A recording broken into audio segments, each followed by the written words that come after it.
Assalamualaikum warahmatullahi wabarakatuh. Kenalkan, nama saya Dini Siska Rahmawati dengan NIM 1909216 dari Prodi Pendidikan Akuntansi Universitas Pendidikan Indonesia. Di video kali ini saya akan menjelaskan mengenai media promosi pemasaran. Adapun materi yang akan saya bahas, yang pertama yaitu ada pengertian media promosi. Yang kedua ada tujuan dan fungsi media promosi. Yang ketiga ada macam-macam bentuk promosi. Yang keempat ada jenis-jenis promosi. Yang kelima ada manfaat promosi. Dan yang terakhir yaitu ada contoh media promosi dan promosi yang efektif. Langsung saja kita ke pembahasan yang pertama, yaitu pengertian media promosi.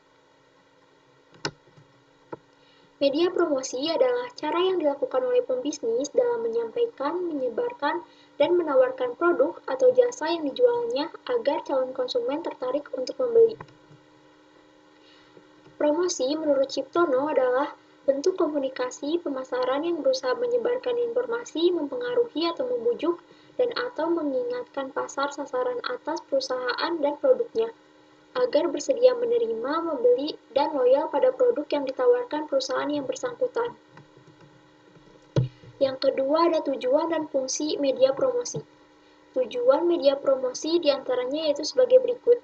Yang pertama, untuk memberikan informasi yang tepat mengenai produk atau jasa yang dijual kepada pasar potensial.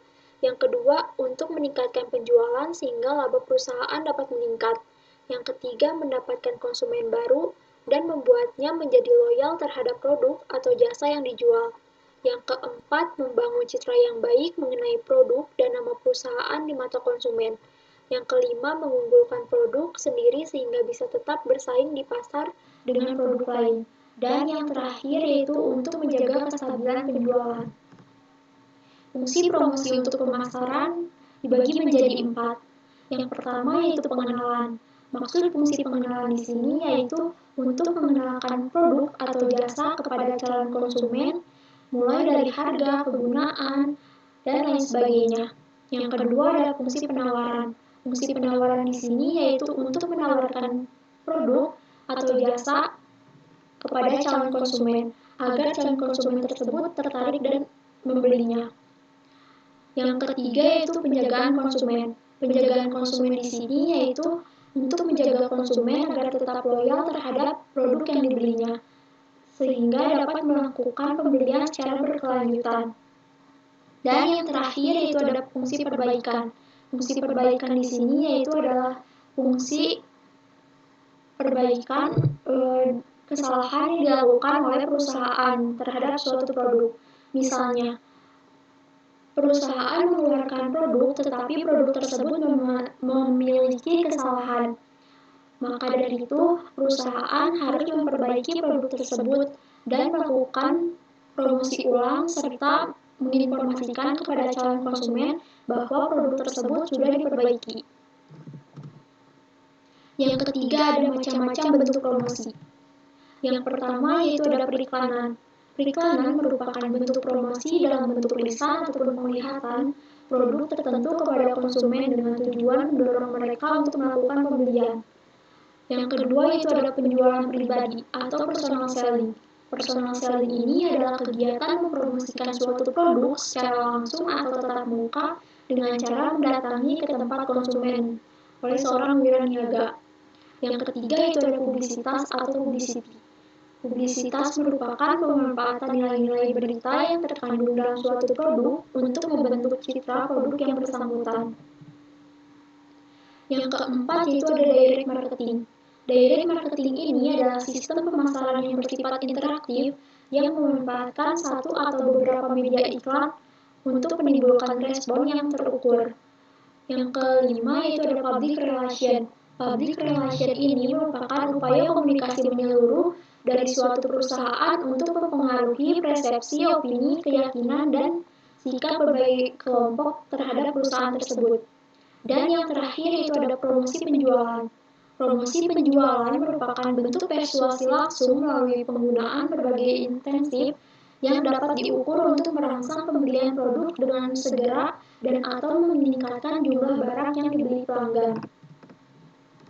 Jenis iklan berdasarkan media yang digunakan dibagi menjadi 2. Yang pertama ada iklan cetak dan iklan elektronik. Berdasarkan luas space, iklan pada media cetak terdapat berbagai bentuk iklan, yaitu yang pertama ada iklan baris, iklan kolom, iklan display, dan iklan advertorial. Bentuk iklan elektronik yaitu diantaranya ada iklan radio, iklan televisi, iklan film, iklan media digital, dan iklan luar ruangan. Yang keempat ada jenis-jenis promosi. Jenis promosi dibagi menjadi 3, yaitu yang pertama ada promosi secara langsung. Promosi secara langsung ini biasanya dilakukan secara langsung atau tatap muka di tempat atau acara, bahkan event tertentu, seperti bazar, festival, dan lain sebagainya. Promosi secara langsung ini memiliki kelebihan, yaitu dapat menjangkau konsumen secara langsung. Dan kekurangan dari promosi secara langsung ini yaitu kurang menjangkau luas konsumen. Yang kedua ada promosi melalui media offline. Promosi melalui media offline ini biasanya dilakukan menggunakan iklan media cetak atau bahkan media elektronik. Misalnya pada media cetak seperti majalah, koran, tabloid, dan lain sebagainya. Sedangkan media elektronik biasanya seperti televisi, radio, dan lain sebagainya. Promosi melalui media offline ini memiliki kelebihan, yaitu dapat menjangkau konsumen secara luas, lebih dari promosi secara langsung.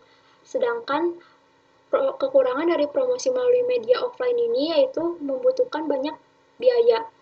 Yang ketiga atau yang terakhir yaitu ada promosi melalui media online. Promosi melalui media online ini merupakan cara promosi yang paling modern. Promosi melalui media online ini biasanya dilakukan melalui internet atau media sosial seperti Instagram, Facebook, Twitter, dan lain sebagainya. Promosi melalui media online ini memiliki kelebihan, yaitu dapat menjangkau konsumen lebih luas dan waktu dan biayanya pun lebih efisien. Dan promosi melalui media online ini memiliki kekurangan, yaitu banyaknya pesaing. Yang kelima yaitu ada manfaat promosi. Di antaranya yaitu sebagai berikut. Yang pertama, untuk mengetahui produk yang diinginkan dan dibutuhkan konsumen. Yang kedua, untuk mengetahui tingkat kebutuhan konsumen akan produk. Yang ketiga, untuk mengetahui cara pengenalan dan penyampaian produk hingga ke tangan konsumen. Yang keempat, yaitu untuk mengetahui harga yang sesuai dengan kondisi pasaran. Yang kelima, yaitu untuk mengetahui strategi promosi yang tepat kepada para konsumen. Yang keenam, yaitu untuk mengetahui kondisi persaingan pasar dan cara mengatasi hal tersebut. Dan yang terakhir, yaitu untuk menciptakan image produk. Yang keenam, yaitu ada contoh media promosi dan promosi yang efektif. Contoh media promosi untuk pemasaran diantaranya sebagai berikut. Ada internet, siaran televisi, siaran radio, brosur, dan lain sebagainya.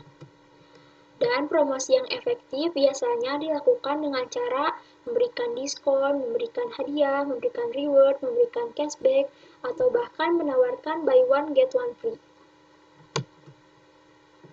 Mungkin sekian yang dapat saya sampaikan, semoga dapat bermanfaat.